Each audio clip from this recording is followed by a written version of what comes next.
Hello everyone, and welcome back to the 3T Path channel, and welcome back to our Uddhava-gita course. This is our 51st class, and we're in this beautiful chapter where Krishna is emphasizing the power of this, what we're doing here, satsanga, this connection with others who are in the path of Krishna bhakti, the power of being in touch, of putting your mind in touch with the consciousness of those who are in devotion to Krishna. And of course, by reading such a text, we're having this connection. By watching a class on it, we're having this connection as well. So, and in this chapter, Krishna is going to mention the gopis of Vrindavan. This is actually one of the special characteristics of the Uddhava-gita in comparison with the Bhagavad-gita, where Krishna does mention the gopis, not just in this chapter, as you will do very soon, but in other chapters as well. And that's very important because it connects with the story of Krishna and the importance of the gopis as the topmost examples of pure bhakti.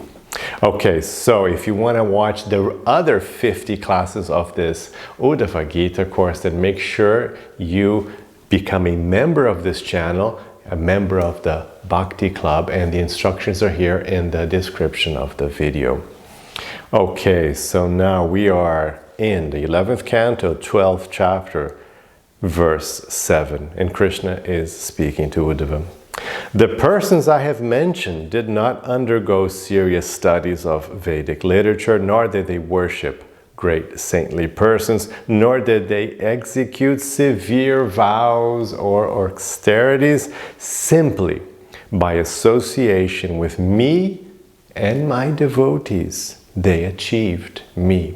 And so who are these people I just mentioned? Well, in the last verse it was a very important class. We went through a list of famous personalities from the Puranic texts who achieved perfection, coming from different backgrounds. So we saw people from different races, different the asuras and even birds and beasts, so like different races, and not just humans on planet Earth, but just Krishna mentioned all these topmost examples, famous historic examples of people achieving perfection from backgrounds which were not conducive to achieving spiritual perfection, but nonetheless they achieved that perfection because of association with devotees, satsanga. So he's mentioning here a point that's actually been mentioned before in this Bhagavad Purana, and it's a very important point of bhakti yoga in general.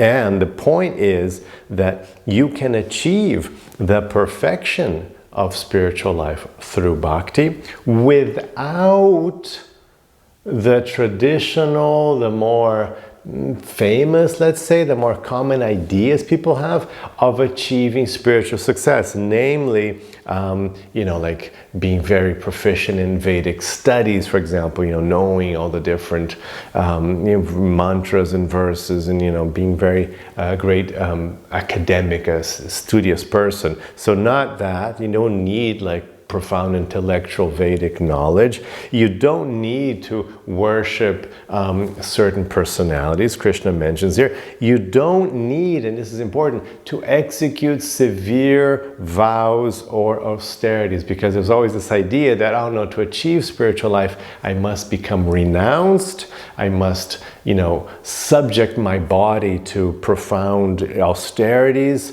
They would hold their breath. That was a very common austerities, even back at the time of Buddha, just very painful, just always like withholding your breath, can you imagine? And just holding your breath as long as they just keep doing that all the time. It's very painful. Buddha famously complained about it after he decided that wasn't the path.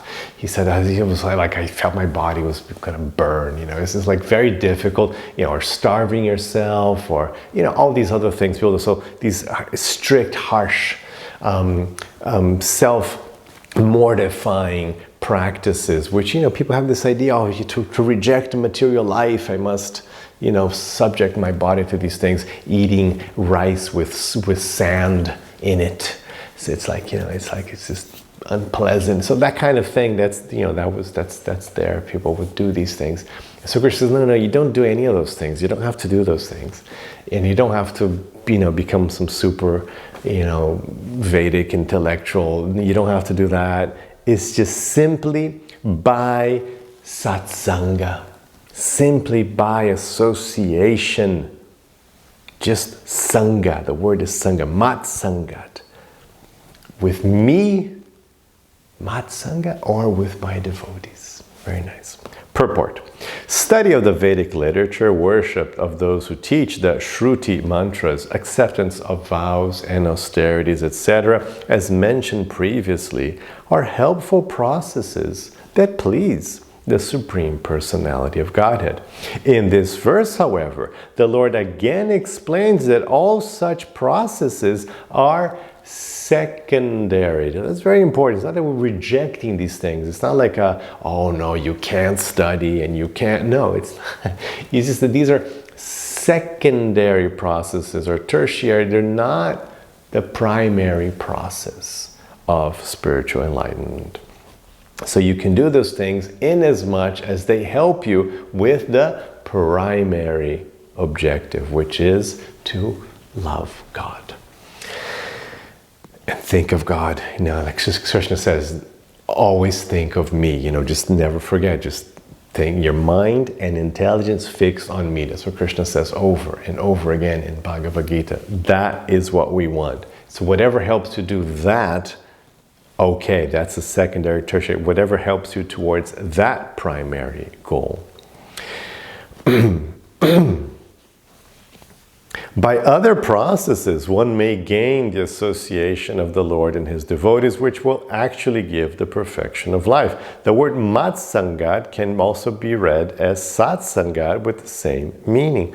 In the reading matsangat, from association with me, mat is also understood to indicate those who are mine, or the devotees. Srila Sridhar Swami mentions that a pure devotee can advance in Krishna consciousness by his own association, since simply by associating with his own activities and consciousness, he associates with the Lord. It sounds a little weird, but the idea is that if you are sufficiently advanced so that you are always thinking of God, then, that's it. Your own self is inspiring you to continue being yourself. It works, and in practice you might be experiencing that already, or you will. It's not like a weird thing. It's just like once you get to a certain point, you get to that point and you're just always thinking of Krishna all the time. And even if you're alone for the best part of the day, that's what happens with me. I'm just thinking of Krishna, and even I don't need other people to remind me of Krishna. I remind myself of Krishna all day long, all the time. Okay, verse 8. Okay, now Vrindavan is coming up.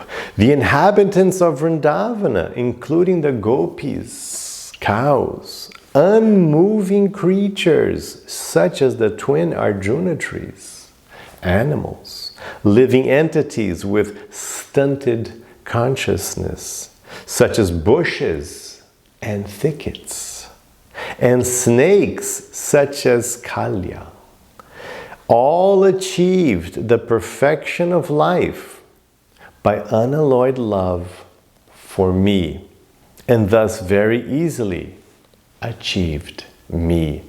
Very important verse. Very important verse. This verse is connecting all Krishna Lila, the whole fantastically important Vrindavan Lila of Krishna, which was, this is the 11th canto of the Bhagavad Purana, and of course all these things were described in the 10th canto of the Bhagavad Purana. So the whole 10th canto, which compromises a whole fourth, 25% of the entire Bhagavad Purana, is about Krishna's last visit to earth, his whole life's history, as it were, on earth, his passage through earth. And of course, of that passage, Vrindavan Lila is the topmost, most important aspect. And here Krishna is giving emphasis to that. And he's saying, look, so the inhabitants of Vrindavan, because again, it's not that tradition is misogynist, but people, humanity is always a bit misogynist, at least until, let's hope one day we'll get rid of this, but until now, pretty misogynist. So people think, oh, women, they're not, oh, young women, even worse. So then the gopis were young women, and they're the topmost, they're the highest example of spiritual perfection in the Krishna. It's very interesting, right? Because with all this misogyny, it's like, oh no, like a young girl is, but no, in the Bhagavad tradition, topmost, the highest, they're at the top. So the gopis, he starts with the gopis, but then not just, never mind humans, cows. The cows achieved bhakti as well, and we see that in the Krishna Lila. You see the cows in great ecstasy with Krishna. They're not regular souls. They have cow bodies, but they're actually topmost bhakti yogis, because yoga is not about your body, it's about your consciousness, your heart, if you want to be poetic about it. So these souls who took the form of cows when Krishna was personally present in Vrindavan, these are not regular souls on the level of, oh yeah, you have to take a cow incarnation because, regularly, if you walk around and you see a cow, it's, not a sign that soul's doing very well, that soul's not going through a good moment. If you see a soul in a plant life or in a, cow life, animal life, not a great sign, right? It's just like, oh, bummer, that soul is going through this trajectory, and not good. So anyway, it's going to have to get back to the human body, and then things might start picking up again, but not good. But not these souls. Not when Krishna is personally present in Vrindavan. No, these are all very special, very highest level yogis from other lifetimes who are now, when Krishna was here, they were just like, okay, this is it. This is what I want to do. This is how I want to relate to God in Shantarasa.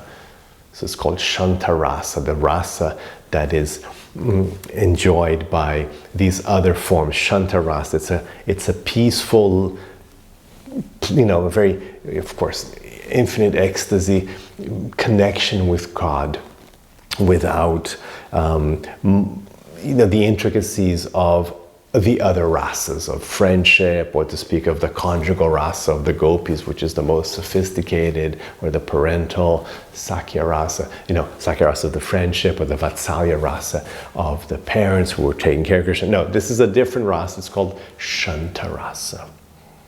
And so in Shantarasa, it's just this, it's like a more mellow but constant feeling of intense connection with loving connection with Krishna.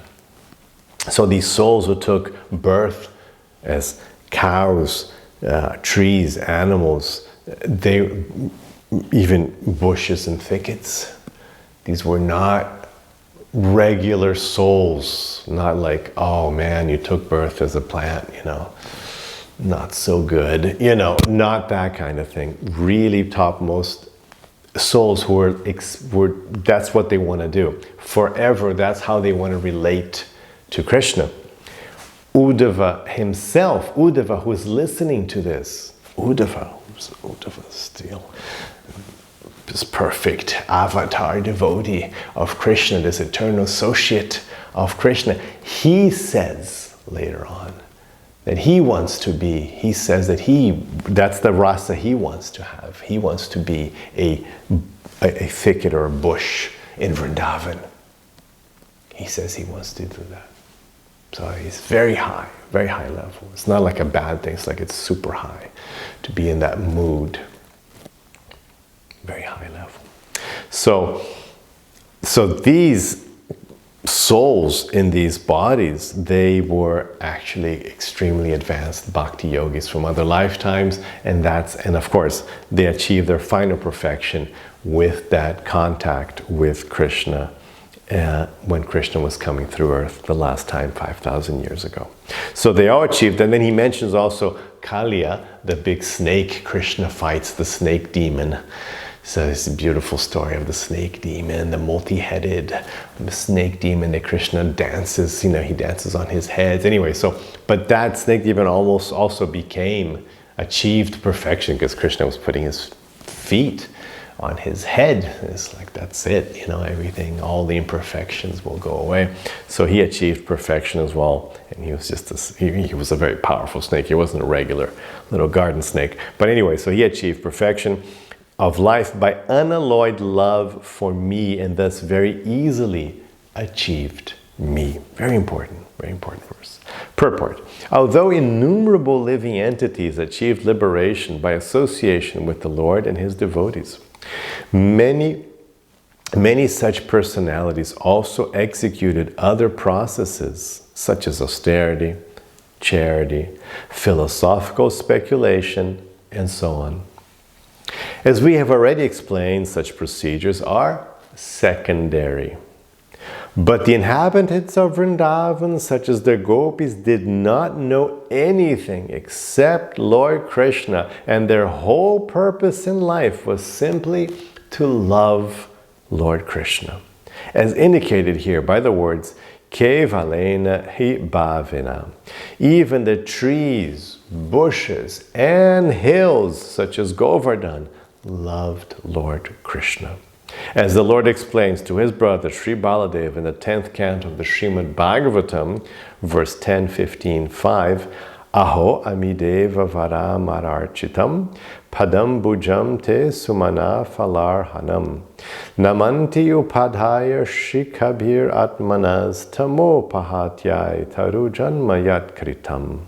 My dear brother Baladeva, just see how these trees are bowing down with their branches and offering obeisances to your lotus feet, which are worshipable even by the demigods. Indeed, my dear brother, you are the Supreme God. And thus these trees have produced fruits and flowers as an offering to you. Although a living entity takes birth as a tree due to the mode of ignorance, certainly by such a birth in Vrindavan, these trees are destroying all darkness in their lives by serving your lotus feet. Of course, Balaram is another Bhagavan form of God, an expansion of God, another form God takes. So Krishna was speaking to, it's this one personality of God speaking to another personality, one form of God, one Bhagavan form speaking to another Bhagavan form. So, and so Krishna is saying, look, all these trees, they're all, bowing down to you. And there's many passages in the 10th canto where you see even the rocks melting in ecstasy by hearing Krishna's flute, and the rivers, stopping their flow in ecstasy by the sound of his flute. So, and you can see all the animals freezing in ecstasy by hearing the sound of Krishna's flute as well. So they're all participating, it's all part. It's an example, because when Krishna came down, he brought down a little embassy, a little bubble of the spiritual world of Krishna Loka in Vrindavan. So that was like, this is what Krishna Loka is like. So we could see, understand. He brought a little example. Look, this is what it's like. This is my secret garden. So this is what it's like, Vrindavan. And everyone here is absolutely in the topmost Krishna Prema. Everything and everyone, grass, stones, trees, bamboo, everyone, rivers, everyone. That's how the spiritual world is like. There's nothing dead in the spiritual world. There's no inert matter in the spiritual world. And it's all this, everything is focused in loving perfection. Although many living entities achieved the mercy of Lord Krishna by associating with the Lord and his devotees in various ways, those who take Lord Krishna as everything are situated in the highest process of spiritual realization. Therefore, the Lord has not bothered to mention in this verse those who achieved perfection through mixed processes, but rather glorifies the unalloyed devotees of Vrindavan. So the point is, yeah, sure, you can achieve perfection by doing other things and having a little, just enough bhakti. But here he's saying, look, these are the examples of all-out bhakti. These are the topmost bhakti yogis. And bhakti yoga is so powerful that it will take care of the whole process. That's what he's saying. Just to pour all your energy into love, into this dedication and love that these Vrindavan inhabitants showed, and that is the topmost, that is the most powerful process. Because of course, that's what the spiritual world is all about. What the devotees in Vrindavan were doing is exactly what you will do in the spiritual world. That's the only thing you do. In the spiritual world, it's like, my guru will, he says there are no churches, there are no temples in the spiritual world. You don't have to go to, you don't go to church, you don't go to a temple in the spiritual world. That's an interesting thought, right? So you don't have to do studies, you don't have to do courses, in Bhagavad-gita and Uddhava-gita in the spiritual world. You don't do these things because you're already practicing, you're already in touch with God, in love with God, and you're already just living that loving connection, which is what it's all about. So if you already just love God now, if you already practice this love and connection now fully, then that's it. You're done. I mean, that was the end goal of all the other processes of spiritual cleansing and enlightenment. So that's why you have to understand that this is, of course, can we just, flick a switch and love God like the inhabitants of Vrindavan? Nah, we can't.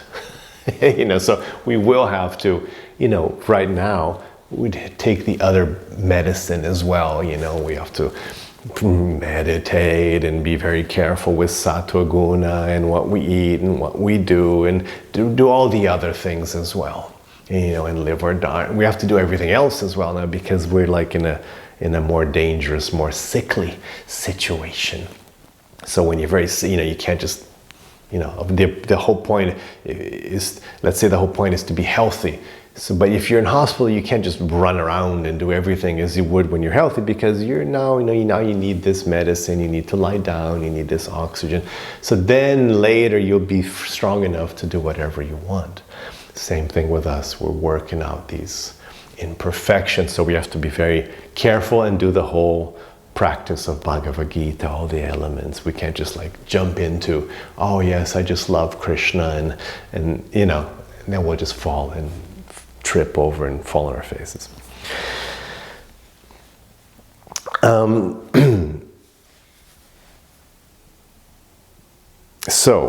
Glorifies the unallied devotees of Vrindavan, headed by the gopis who knew nothing but Lord Krishna. The residents of Vrindavan were so satisfied in their relationships with Lord Krishna that they did not pollute their loving service with mental speculation or fruitive activities. In other words, they had so much prema, so they didn't need jnana or karma. They were not jnanis, they didn't have any doubts about their position and the position of Krishna. So no jnana and no karmis. They weren't like, oh, I hope I can get that nice dress, and I hope I can get that nice house, and I hope I can get that. No, they were just focusing on Krishna. They were just thinking of Krishna all day long in love. Again, as we will do in the perfection of life. The gopis served Lord Krishna in the conjugal rasa, madhurya rasa, or relationship, whereas according to Srila Vishwanath Chakravarti Thakur, the cows loved Lord Krishna in vatsalya ras, or the love of a parent for a child, because the cows were always supplying milk to the child Krishna. Unmoving objects like Govardhan Hill and other hills and mountains loved Lord Krishna as a friend, and the ordinary animals, trees, and bushes of Vrindavan loved Lord Krishna in dasya rasa, or with the love of a servant for his master. Snakes like Kaliya also developed this love in servitude, and after relishing their loving service to Lord Krishna, all of them went back home, back to Godhead. According to Srila Vishwanath Chakravarti Thakur, all those inhabitants of Vrindavan should be considered eternally liberated souls, as expressed by the words siddha, which means having achieved the perfection of life. Very good. Let's see if we can fit in one more verse. Verse 9. Even though one engages with great endeavor in the mystic yoga system, philosophical speculation, jnana, charity, vows, penances, ritualistic sacrifices, teaching of Vedic mantras to others, personal study of the Vedas, or the renounced order of life, still one cannot achieve me. In other words, all the other processes are great. Again, they're wonderful. They will purify you. Good stuff. But they are secondary, so they won't do it until you do the primary process, which is love, which is bhakti. Simple point. Sometimes you get confused, like, oh, are we just rejecting everything else? No, we're not rejecting everything else. But what we're saying is that everything else is insufficient. Not even necessary. They're sometimes they're partially necessary and definitely insufficient to give you the spiritual perfection of Krishna Prema. They will support you achieving Krishna Prema, but they aren't enough for it. Okay, so that's what he's saying. Purport. Lord Krishna here explains that it is very difficult to achieve his personal association, even for one who seriously endeavors to reach the absolute truth. The inhabitants of Vrindavan, such as the gopis and the cows, were always living with Lord Krishna, and thus their association is called satsanga. Anyone who is favorably living with the Supreme Personality of Godhead becomes sat, or eternal. And thus association of such a person can immediately award others pure devotional service to the Lord. There is an austerity called Chandrayana, a fast in which one's intake of food is diminished. Is diminished by one mouthful every day as the moon wanes, and increased in the same way as the moon waxes. Similarly, there are painstaking ritualistic sacrifices and grueling studies of the Sanskrit Vedic mantras, which one may also teach to others. All these tedious activities cannot award the highest perfection of life unless one gets the causeless mercy of the pure devotee of the Lord, as stated in the first canto of Srimad Bhagavatam 1-8. Dharma svanustita pumsham vishvakshena katasuyan nutpadayed yadiratim shrama eva kevalam. The occupational activities a man performs according to his own position are only so much useless labor if they do not provoke attraction for the message of the personality of Godhead. Very nice way for us to end here. So may you have the rest of your day with lots of peace and lots of love. Hare Krishna.